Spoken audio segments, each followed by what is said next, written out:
እማኩረፋለች እያሉኝ ነው። አኩርፈሻል? አላላኩረፍኩም። ታይሚንግ ተጠብቀና ሻዩ መጣ። ሻይ ልጠጣ። አዎ ጠጣ።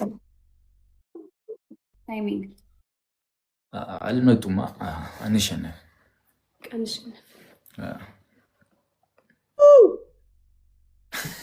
ስናይ ቴንኪዩ። እሺ ቡዝዬ ይዋንዬ ቴንኪዩ ላችሁ። ጆ አንተ እኮ እኔ ለጆ እየሰጠዋለሁ፣ ችግር የለውም። በቃ መጣው ብሩክ ይወጣል። እሺ እኔ እሰጣችኋለሁ፣ ችግር የለውም። አለብኝ ብሩክ የመጣው ጆዬ አሁን 10 ደቂቃ ቆይ። ስማ 10 ደቂቃ ቆይ። ተሳበኝ ጌም በኋላ ሳይኝ። እሺ ራሴ ነው ሞኛል። እሺ አጂ ማርስ ጀነ ከላይ ከሁለት ጌም በኋላ ሳበኝ።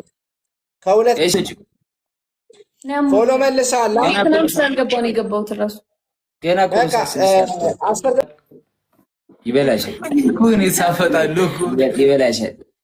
ማርስ 10 ሺውን ባለ 20 ሺው ምናምን ባንድ ትናንትናው ጌም ማለት ነው ከብዙ ሰዎች ጋር ነበር። እኔ ማለት ነው ኔትወርኩን በመሃል ልጆቹ ዝግት አድርገውብኝ እርስ በርሳቸው ተጣልተው እነ ብሩኬን የተወሰነ ጊዜ ነበር ያዩዋቸው ማለት ነው።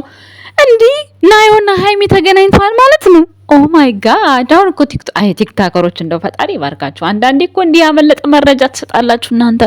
እኔ ተጣልተው ልጅና ልጆቹ ተጣልተው ኔትወርክ ዘግተውብኝ በደንብ አላዩዋቸውም። እንደገቡ ትንሽዬ ጊዜ የፍቅርን ግጥም ምናምን ሰምቼ ከዛ በኋላ ያለውን ይሄ ሁሉ ታሪክ እኔ መቻየውላችሁ ጋይስ። ኦ ማይ ጋድ! ኦ ማይ ጋድ! በነገራችን ላይ ናዮና ሃይሚ የሆነ ይመሳሰሉብኛል በፊዚካልም የሆነ መልካቸው ራሱ ያን ያክል ብዙ እንትን የላቸውም። ያው እሷ ግን አንድ ዱብ አድርጋለች፣ ሃይሚ ደግሞ ገና ወደፊት ነው በሚለው ነው የሚለያቸው። እና ያው የሰመረ ትዳር ያድርግላችሁ። ከባለትዳሮች ጋር መዋል ጀምረዋል ብሩክና ሃይሚ ማለት ነው። ያው ናቲ ነው እንደምታውቁት፣ እሱም ያው አንድ ወልዷል፣ ጠብ አድርጓል እሱ ማለት ነው። ከእንደዚህ አይነት ሰዎች ጋር መዋል ባይዘወይ ራሱ ትምህርት ነው።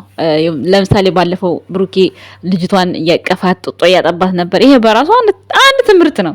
ሲቀጥል ደግሞ እድሜ ለቴክኖሎጂ። አሁን ላይ ቴክኖሎጂ ምንም አይከብድም። ብሩኬ አንዳንድ ጊዜ አሁን ሳስበው አውቆ ነው በቃ እና እኛ ምን እንደምንል ሊሰማ ስለፈለገ ነው ምከሩኝ ዝከሩኝ የሚለው እንጂ ምንም እሱ ሲጀመር ምንም አያቅተው አውቆ አሁንም አወቅኩበት እኮ አሁን አውቄበታለሁ። ደስ ይላል ብቻ። ናዮና ሃይሚ እንግዲህ ቲክቶክ ላይ ወይም ደግሞ አላቅም በሰርፕራይዝ ተገናኙና ስሩልን ቪዲዮ ባይ ዘ ወይ ደስ ይሉኛል ሁለቱም። የሆነ ግንባራቸው የሆነ እንትን ይላል ይስባል ማለት ናዮ ማለት ነው። የሃይሚንማ 2 አመት ሙሉ ኖርንባት እንዴ! ሃይሚማ 2 አመት ኖርንባት። አሁን የባሉ አስከባሪ 15 ጊዜ ብሩካችለኝም በል አልተባለም ዳኒ። ኧረ ይመችሽ የሚስት አስከባሪ። ወይኔ ይሄ ሁሉ ታሪክ አምልጦኝ እናንተ። በቪዲዮ ቢሆን አያመልጠኝም እኮ በላይቭ ሲሆን ብዙ ነገር እኮ ነው የሚያመልጣችሁ ጋይስ። እና በጣም ደስ የሚል ቅጣት ነበር የተቀጣው ዳኒ። ብዙዎቻችሁ ደግሞ ዳኒና ሃይሚ እንደ እህትና ወንድም ናቸው ምናምን ብላችኋል። እኔ ታዲያ ባልና ሚስት ናቸው አላልኩም፣ አልወጣኝም። እኔ ያልኩት በጣም ስለሚቀራረቡ ከካሜራ ጀርባም ስለሚገናኙ ሲጀመር የዳኒ ፍቅረኛ ማን ነው ስሟ? የዳኒ ፍቅረኛ የብሩኬ ጓደኛ አይደለች? ጓደኛ ስላችሁ ቤስት ፍሬንዱ ማለት ነው። ረጅም ጊዜ ቤስት ፍሬንዱ ናት ከቡታጅራ ጀምሮ ማለት ነው። ባለፈው እንደውም የተጣሉት ከሃይሚ ጋር አይተዋወቁ አላውቅም። ጀስት ያኔ በቃ ፋሚሊ ናቸው እነሱ ሲጀመር ማለት ነው። ስለዚህ ዳኒም የተለያየ አይመስለኝም። ያው በስራ ፕሮሞሽን ምናምን ዳኒ ብዙ ስራዎች አሉት። ከብዙ ሴቶች ጋር አብሮ ሊታይ ይችላል። በታየ ደግሞ ሰው ስሙን ሊጠፋ አይችልም። እኔ ሃይሚን ሌላ ነገር አስቤ ሳይሆን ያልኩት ቢያንስ ዳኒ ጋር ስታወራና ሌሎች ሰዎች ጋር ስታወራ በጣም ልዩነት አላት። ያ ማለት ደግሞ እናንተ የምትተዋወቁትን ሰው የምታውቁትን ሰው የሆነ ነገር ብልቂ ማይዝብኝም ብላችሁ የምትተማመኑበትን ሰው ነው። ዳኒ ደግሞ በጣም ቀለል ያለ ነው። እንደውም ከቅርብ ጊዜ በኋላ ለኦዲየንሶቹ ራሱ በጣም በቃ ጌም ራሱ ካለሱ የሚጫወት ሰው አልነበረም። ሁሌ ከዳኒ ጋር ተጫወት ነበር የሚሉት ኦዲየንስ ማለት ነው። እኔ በመጥፎ አስቤ አይደለም ቤተሰቦች ጨዋት እንደዛ ያልኩት ማለት ነው።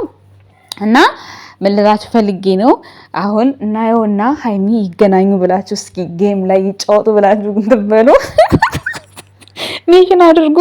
ምክንያቱም እኛ ያጫወትን በኋላ ደግሞ ጠላት እንሆናለን እንዳትሉ። ምክንያቱም ከዚህ በፊት ግምጃዬና ሃይሚ ጌም ጫወቱልን ብለን ከዛ በኋላ ያው በመሃል ይሄው እንግዲህ እስካሁን ድረስ ቲጂን አላገኘንም በመሃል ማለት ነው። ቲጂ ወጣብናለች በሷ ምክንያት። ያው በእርግጥ ሰው የፈለገውን ሐሳብ አስተያየት መስጠት ይችላል። ነገር ግን ይሄን ያህልም ማክረርም አልነበረባትም።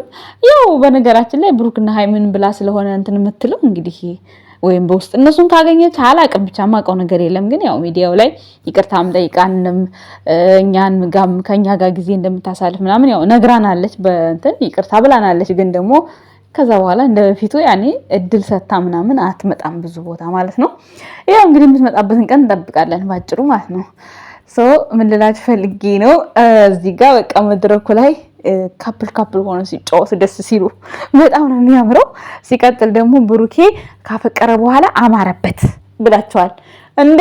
ሃይሚ ራሱ አምሮባታል እንዴ? ሳትሳቀቅ ባሌን እንደዚህ በለው፣ ፍቅረኛዬን እንደዚህ በለው። ብሩኬ ራሱ ለፍቅረኛዬ እንዲህ አታርጋት እንዴ? ከዚህ በኋላ ቁጥጥር ይጠናባችኋል። ቁጥጥር እስከ ዛሬ እኮ ምንም ይፋ ስላልሆነ ምንም ለማለት ይከብዳል። ጀስት እንደ ወንድም እንደ አባት ያው እኔ ከጎኗ እያለሁ የሷን ጥቃት የሷን ክፉ ማየት አልፈልግም እያለ ሲጋፈጥ ቆይቷል እኮ እስከዛሬም ድረስ ገብቷቸዋል። አሁን ግን በሙሉ ልብ በኮንፊደንስ ስለሷ ምንም ቢመጣ መከራከር የሚችልበትን አቅሙን አውጥቷል። ገብቷቸዋል አይደለ? እንደውም እንደሱ ቀለል አድርጎት በቃ ሚስቴ እንዳትናገር ነው እያለ ያለው ባጭሩ። እንግዲህ ሰው ከተጋባ በኋላ ምናምን ነው ሚስቴ የሚለው፣ እሱ ግን ሚስቴ እያለ ነው። ሚስቴ እንደሆነች ራሱ አላወቅክም እያለ ነው ዳኒ ሲነግር የነበረው ትናንትና። ስለዚህ በኮንፊደንስ ይህን ነገር የመፈቃቀራቸውን ጉዳይ ከዚህ በፊት አሁን ብሩኬ እንደዛ ቢል እሷ ጋር ሌላ ስሜት ቢያድርስ ባጣትስ ብዙ ነገር እኮ አለ። እናንተ ቤተሰቦች እኛን እንደዚህ እንደምናየው ሁሉ ቪዲዮ ላይ እንደሚመጡት ሁሉ ቀላል ላይሆን ይችላል። ገብቷችኋል አይደል? አሁን እነሱ ከተፈቃቀሩ በኋላ ጠላት ቢመጣም እነሱ ጋር ግን ውስጣቸው ላይ ሰላም ያለ ነው የሚመስለኝ። ምክንያቱም ሃይሚን በኮንፊደንስ በኩራት የምታወራበት ጊዜ ነው።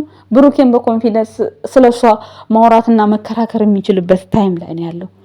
ይሄ እንደዛ ነው የምንረዳቸው እኔ ማለት ነው። እና ብዙዎቻችሁ አሁን ላይማ በቃ ብሩኬ ሚስቱ መከላከል ጀመረ እያላችሁ ነው። ከዚህ በላይ ገና ምን አያችሁና? እቺ ምን አላት? እቺ ምንም አላደረገም። ሃይሚም እንደዛው የምታደርገው እና ሃይሚም እንደዛው ካሁን በኋላ በቃ የምትፈልገውን አይነት ሆና ራሱ መከራከር ጋሻ መሆን መከታ መሆን ትችላለች። ካሁን በኋላ እንደው የምትመጣ ሴት ራሱ ማለት ነው ቦታ ራሱ አይኖራትም። ራሱ እንደው በፕራንክ ራሱ በምን ብትመጣ ለራሱ በምንም የምታገኘው ቦታ አይኖርም። ጀስት ያው ትምጣ ያልኩ አይደለም። ቤተሰብ ምንም አይመጣም፣ ምንም አይፈጠርም። ካሁን በኋላ ሃይሚና ብሩኬ ፍቅር ናቸው እንደ እግዚአብሔር ፍቃድ ማለት ነው። ጋይስ ሁሉም ነገር አብቅቷል። እዩንም እያያችኋት ነው ከእንትና ጋር እንዴት እንደሆነች። ያው ችግሮቹን ለመፍታት እየሞከሩ ነው ያለው ነገር ባይኖርም አንድ ቀን በእነሱ በኩልም ሁሉ ነገር ይፋ ይሆናል። ግን እንደዛ በስማ አያችሁ ኦዲየንስ እኮ ተረጋጉ የምትባሉት እኮ ለዚህ እኮ ነው። አሁን እነሱ በዛም ተባሉ በዛ ተረጋጉ። ብሩኬም ወደ መስመር ገባ፣ ሃይሚም ወደ መስመር ገባች። በሰዓቱ ግን ኦዲየንስና ኦዲየንስ በጣም ነበር ብዙ ጥላቻ የተፋለጣችሁት። አሁን ላይ ራሱ ተጣልተው የቀሩ ሰዎች አሉና ይቅርታ ተባባላችሁ ራሱ መታረቅ አለባችሁ አሁን ማለት ነው። እና ያው ሲያልፍ እንደዚህ ነው በቃ ደስ ይላል። ብሩክም ላይፉ ላይ ነው፣ እነሱም ወደ ላይፋቸው ለመመለስ እያሽቆለቆሉ ነው። ያው እንዳያችሁት ነው ትናንትና ቪዲዮአቸውን ከትናንት ወዲያም አታምጭብን ስላላችሁ ነው እኔ ያላመጣሁት ማለት ነው። ስለዚህ ምንም ሀሳብ ጭንቅል ሊገባችሁ አይገባም። ሃይሚና ብሩክ ጉዞ ወደፊት ነው። ሁሉ ነገር ደግሞ ያምርባቸዋል፣ ይቀጥልባቸዋል። እንትና ደግሞ ጥቁር አዝሙድ የሰጣቸው ልብስ በጣም ነው ያማረባቸው። እንደዛማ ከሆነ እኛም ፕራንክ አድርገን ቆይ እስኪ ጊዜ አድርሰን ትላላችሁ። ፕራንክ እያደረጉ በቃ እንደዚህ ነው እንዴ? በጣም የሚያምረው እኮ ፕራንክ አድርጎ ነው አይደል የሰጠው? አይደለም ፕራንክ አላደረገም፣ ቻናል ከፍቶለት ነው የሰጠው። እና የኔ ውድ ቤተሰቦች በአጠቃላይ ብሩኬ ስለ ሃይሚ በደንብ መከታ ሆኖ መናገር ቻለ ለምትሉት ነገር እውነታው ስለወጣለት የሚያሳፍረው የሚያሽኮረመው ነገር ስለሌለ ነው። ቤተሰቦች አመሰግናለሁ። ባይ